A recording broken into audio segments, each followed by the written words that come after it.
मेरा नाम नजीरा है। मैं पिछले कई सालों से एक ही कोठी पर काम कर रही थी।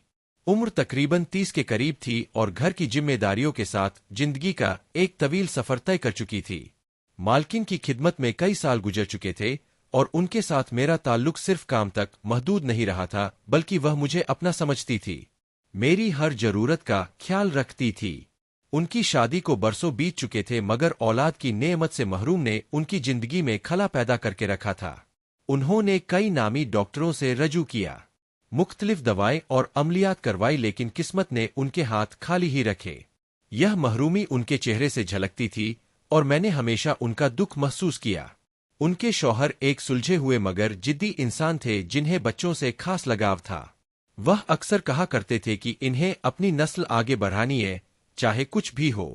उनके सब भाइयों के 4-4 बच्चे हो चुके थे और मालिक की शदीद ख्वाहिश थी कि अब उनका वारिस पैदा हो।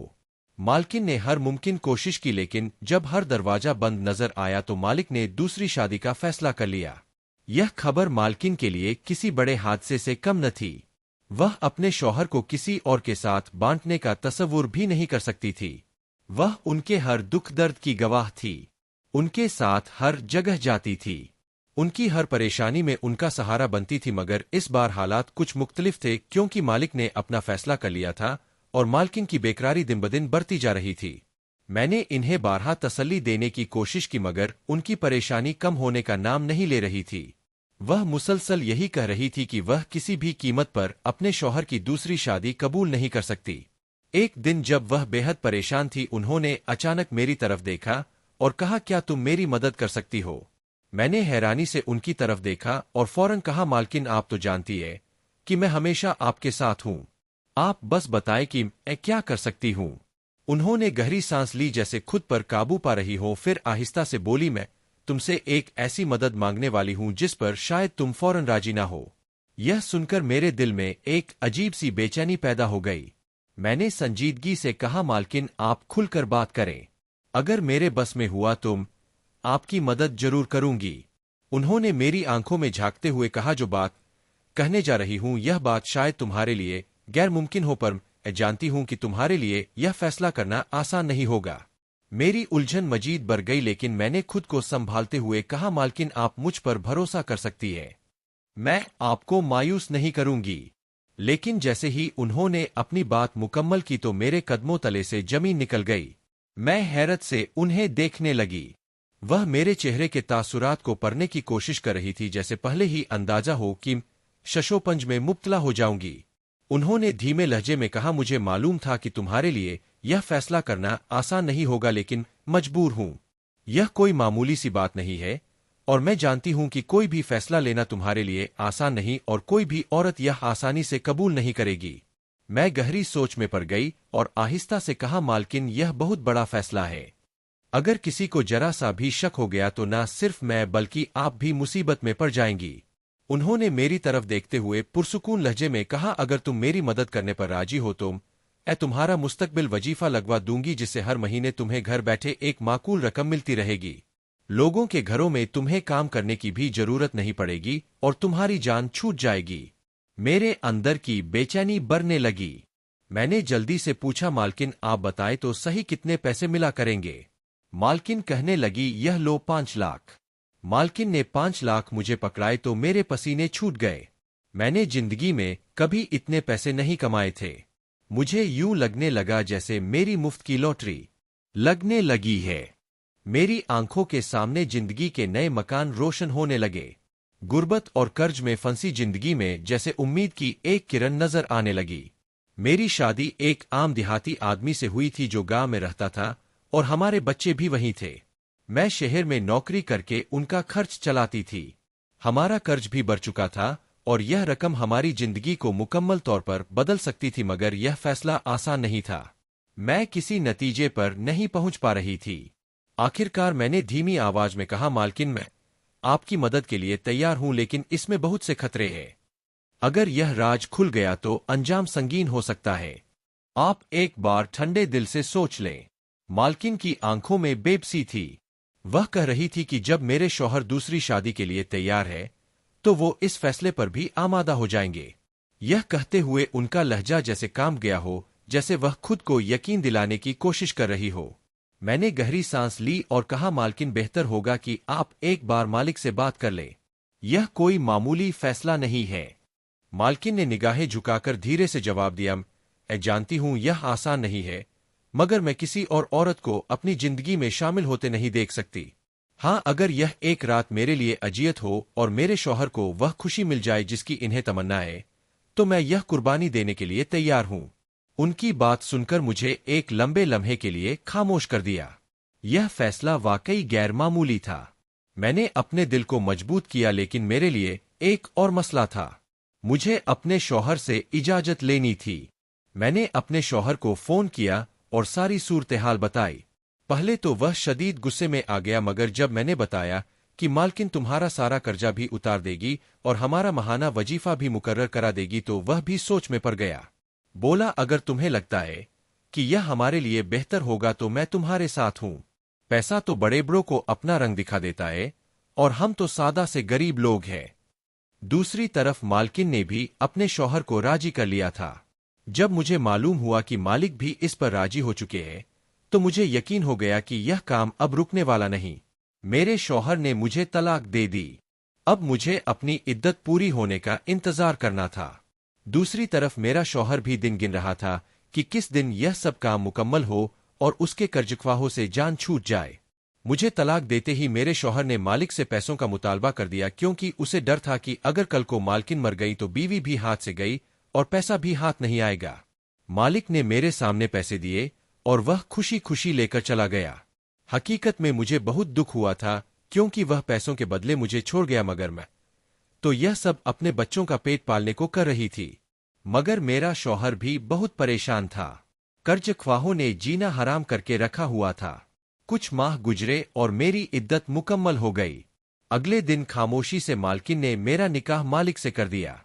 रात होते ही मालकिन के कमरे में चली गई। आज पहली बार मैंने मालिक की आंखों में नमी देखी थी। उनका दिल जैसे किसी बोझ तले दबा हुआ हो था। उन्होंने मुझे गले लगाकर कहा, यह मेरे लिए सबसे मुश्किल रात है, मगर मेरी उम्मीदों का आखिरी सहारा भी तो यही है।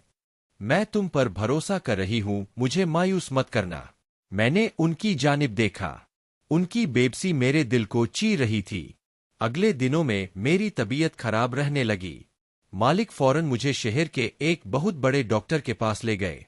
कुछ टेस्ट के बाद डॉक्टर ने जो खबर सुनाई उसने सबको हैरत में डाल दिया। मुबारक हो, मां बनने वाली है। मालिक और मालकिन की खुशी देखते बनती थी। खास तौर पर मालिक की आंखों में चमक थी। उनके चेहरे पर एक ऐसा इत्मीनान था जैसे बरसों की परेशानी खत्म हो गई हो। मालिक ने अपने तमाम रिश्तेदारों को बताया कि मालकिन उम्मीद से है, ताकि किसी को हकीकत का शक न हो। यह सब देखकर मेरे दिल में कई सवाल उठ रहे थे। क्या मैं वाकई सही कर रही हूं? क्या यह कुर्बानी वाकई इतनी बड़ी थी कि इसके बदले जिंदगी बदल सकती थी? मगर अब वापसी का कोई रास्ता नहीं था। मालिक बहुत खुश थे। अब उनकी सालों पुरानी तमन्ना पूरी होने वाली थी। मालकिन को खुश देखकर मुझे एक लम्हे के लिए घबराहट हो गई थी। शुरू में मुझे लगा कि सब अच्छे से हो जाएगा, लेकिन जैसे जैसे दिन गुजरते गए मेरी घबराहट बढ़ती चली गई। मैं परेशान थी और मालिक मालकिन अपने बच्चे के आने का ख्वाब देख रहे थे। वह दोनों मेरा बहुत ज्यादा ख्याल रखते थे। मुझे अच्छा लग रहा था कि मैं उनके घर में ही रह रही थी, और इतने सालों से जिनकी खिदमत करती आई, आज खुदा ने ऐसा वक्त ला दिया कि दोनों मेरी खिदमत कर रहे थे जैसे मैं उस घर की मालकिन हूं और वो मेरे नौकर। लेकिन एक नई मुसीबत आ गई थी। मालिक के रिश्तेदारों को जब पता चला कि वो उम्मीद से है, तो कई लोग उनसे मिलने आ रहे थे और ना जाने किस किस्म के सवाल कर रहे थे। मालकिन को हर सवाल का जवाब नहीं पता होता था और वह परेशान हो जाती थी। इस बात से परेशान होकर मालिक ने कहा कि हमारे बंगले में रहना ठीक नहीं। यहां कोई ना कोई आता जाता रहता है, और मालकिन की बात पर किसी को यकीन भी नहीं आ रहा था। इतने मेहमानों के आने की वजह से मालकिन और मुझे दोनों को परेशानी हो रही थी, क्योंकि मालकिन को आराम करना होता था और मुझे सारा काम करना पड़ता था।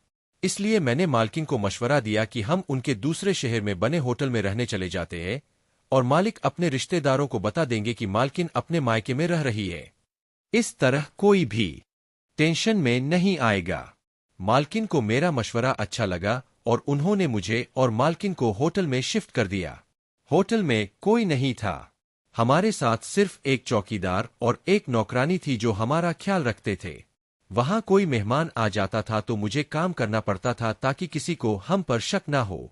यहां आकर मैं बहुत सुकून में थी, लेकिन कुदरत का करिश्मा भी बड़ा अजीब होता है। कल तक मैं दिल से मानती थी कि मुझे कोई फर्क नहीं पड़ेगा, लेकिन आज मैं अपने बच्चे के लिए तरसने लगी थी।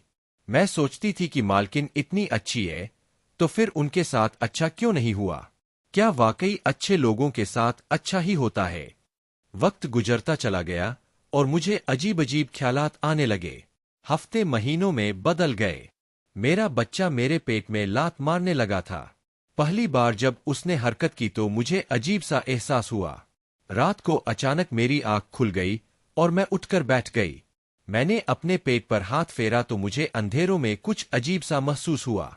मुझे लगा मेरा बच्चा मुझे पुकार रहा है, कह रहा है, अम्मा मैं आपका बच्चा हूं, मुझे किसी को मत दो, मैं तुम्हारा हूं, मुझे अपने साथ रखो। इस तरह के ख्वाब मुझे हर रोज आने लगे। सारी रात मैं जागने में लग जाती थी और ज्यादा जागने की वजह से मुझे कमजोरी महसूस होने लगी। मेरा दिल आहिस्ता आहिस्ता बदलने लगा क्योंकि अब हर रात मेरे साथ ऐसा ही होता था। रातों को मेरा दिल ही नहीं मेरी नीयत भी बदल रही थी। मुझे लगने लगा कि 3 बच्चे होने के बाद मुझे अब और बच्चों की चाहत नहीं होगी। मेरे लिए पैसा जरूरी था, बच्चे नहीं, लेकिन अब मेरा ख्याल गलत साबित हो गया था। बच्चा पहला हो या आखिरी, अपना बच्चा तो अपना ही होता है। एक दिन मैंने मालिक और मालकिन को आपस में बातें करते हुए सुन लिया। मालकिन मालिक से कह रही थी, कहीं ऐसा ना हो कि मौके पर नौकरानी की नीयत बदल जाए। मालिक ने कहा, ऐसा नहीं हो सकता कि उसकी नीयत कभी नहीं बदलेगी। यह सुनकर मेरे दिल में एक जलजला आ गया। क्या वाकई मैं अपनी नीयत नहीं बदल सकती? मैं तो पहले ही बदल चुकी थी। मेरा दिल कह रहा था, अपने बच्चे को किसी को नहीं दूंगी। इस मासूम को कैसे किसी और की झोली में डाल सकती हूं? यह जंग अब मेरे दिलो दिमाग की जंग बन चुकी थी। एक तरफ मेरा जमीर था और दूसरी तरफ वह वादा जो मैंने मालकिन से किया था। क्या मैं अपने जमीर की सुनूं या अपने वादे को निभाऊंगी? रात तक फैसला हो चुका था। मैंने दिल ही दिल में ठान लिया था कि अपने बच्चे को किसी और का नहीं होने दूंगी, लेकिन सवाल यह था कि कैसे? क्या मैं भाग जाऊं? क्या मैं मालिक से बात करूं? क्या मैं किसी और तरीके से अपनी बात मनवा लूं? मेरे सामने कई रास्ते थे, मगर हर रास्ता मुझे एक नए खतरे की तरफ ले जा रहा था। हकीकत तो यही थी कि मेरी नीयत अब बदल चुकी थी। इसलिए कुछ महीनों से जैसे तैसे मैंने मालिक के बिस्तर पर गुजारे थे। मेरा दिल ही नहीं कर रहा था कि अब मैं मालिक से कभी अलहदा हो जाऊं। मालिक और मालकिन के लिए सिर्फ एक जरिया थी, एक ऐसी औरत जिसकी कोख से वह अपनी औलाद हासिल करना चाहते थे। वह मेरी जरूरत का ख्याल रखते थे, मेरी सेहत पर नजर रखते थे, मगर उनके दिल में जो ख्वाहिश थी वह मैं जानती थी। मेरे लिए सब कुछ मुख्तलिफ था। मैं इस बच्चे को महज एक सौदे के तहत नहीं देख सकती थी। यह मेरे जिस्म का हिस्सा था, मेरे वजूद की तसल्ली, और हर गुजरते लम्हे के साथ मेरा दिल इससे जुड़ता रहा। वक्त गुजरता गया और वह दिन करीब आ गया जब डॉक्टर ने मुझे डिलीवरी की तारीख दी। मालकिन ने फौरन मालिक को इत्तला दी और वह खुशी से निहाल हो गए। उन्होंने पैसे देकर हिदायत की कि मेरे इलाज में किसी किस्म की कमी ना हो, मगर मैं जानती थी कि उनका प्यार मेरे लिए नहीं बल्कि इस बच्चे के लिए था जो इस दुनिया में आया भी नहीं था। रात के साए गहरे हो रहे थे और मेरा दिल बेचैन था। क्या मैं वाकई अपने ही बच्चे को किसी और के हवाले कर सकती थी? क्या एक माँ का दिल इतना सख्त हो सकता है? मेरे अंदर कश्मकश शुरू हो गई और फिर मैंने फैसला कर लिया, यह बच्चा मेरा है और मैं किसी कीमत पर इसे नहीं छोड़ सकती। मैंने अपनी जरूरी चीजें समेटी, घर से निकल पड़ी। रात की तारीकी में मैंने एक बस पकड़ी और गांव की तरफ निकल पड़ी। मेरे कदम भारी थे लेकिन मेरे इरादे मजबूत। दर्द की शिद्दत के बावजूद मैंने खुद को संभाला और 6 घंटे का तवील सफर तय किया। मैं अपने शौहर के घर नहीं गई क्योंकि मुझे मालूम था कि वह लालची आदमी मेरे वापस आने पर मुझे फौरन मालिक के पास पहुंचा देगा ताकि वह अपनी तमन्ना की आग बुझा सके। मैं सीधी दाई के घर पहुंची जिसने मेरे बाकी बच्चों को भी जन्म दिया था। उसने दरवाजा खोला तो हैरत से मेरी तरफ देखा। अब की बार देर कर दी तुमने, वो बोली। शायद खुदा की यही मर्जी थी, मैंने थके हुए लहजे में जवाब दिया। दाई ने अंदर ले जाकर फौरी इंतजाम किया और कुछ ही देर बाद मैंने एक खूबसूरत बच्चे को जन्म दिया। मेरा दिल खुशी से भर गया, जैसे मैंने दुनिया की सबसे बड़ी दौलत पाली हो। लेकिन मेरी आजमाइश अभी खत्म नहीं हुई थी। मैं चाहती थी कि और मेरा बच्चा सुकून से जिए, लेकिन जिंदगी ने मुझे एक और चैलेंज दे दिया। कुछ अरसे बाद मुझे पता चला कि मैं कैंसर में मुब्तला हूँ। गांव वालों ने मुझे अस्पताल दाखिल करवाया, जहां डॉक्टर ने साफ कह दिया कि मेरे पास ज्यादा वक्त नहीं। मुझे अपनी गलती का एहसास हो चुका था।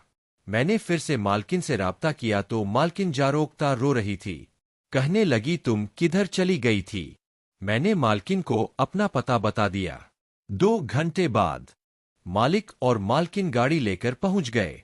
उन्होंने मुझे गाड़ी में डाला और अपने साथ ले गए। मालिक बच्चे को लेकर प्यार कर रहे थे। मालकिन की आंखों में आंसू थे। घर पहुंचते ही वहां जश्न का समा था। मालिक ने तो पहले ही मशहूर कर रखा था कि वह उम्मीद से है। थोड़ी देर बाद रिश्तेदार मुबारकबाद देने आने लगे। मुझे मालकिन ने एक कमरे में छुपा दिया और मैं मुसलसल रो रही थी। रात हुई तो मालिक और मालकिन कमरे में आए तो मैंने रोते हुए उन्हें बता दिया कि मुझे कैंसर है। मैं अब ज्यादा दिन की मेहमान नहीं। बच्चा आपका ही है, लेकिन आपको वादा करना होगा कि मेरे बाकी बच्चों का भी आप ख्याल रखेंगे। मालकिन को मेरे कैंसर का सुनकर शदीद दुख हुआ। उन्होंने कहा, जितने भी पैसे खर्च होंगे इसका इलाज करवा दो। मालिक भी मेरे लिए नरम गोशा रखते थे। मेरे इलाज को 2 साल बीत गए हैं, मगर मैं अपने बिस्तर पर पड़ी हूं। लेकिन मालिक और मालकिन का शुक्रिया अदा करती हूं कि उन्होंने मुझे और मेरे बच्चों को तन्हा नहीं छोड़ा। उन्होंने अपना वादा पूरा किया और आज भी कर रहे हैं। ना जाने मेरी जिंदगी कितनी बाकी है, यह मुझे भी नहीं पता, मगर दिल को अब सुकून है कि मेरे बाद मेरे बच्चों को अब किसी किस्म की तकलीफ और परेशानी नहीं उठानी पड़ेगी। प्लीज मेरी वीडियो को लाइक करें और शेयर करें और मेरे चैनल को सब्सक्राइब करें ताकि अपनी हर अच्छी आने वाली वीडियो आप लोगों तक शेयर कर सकूं।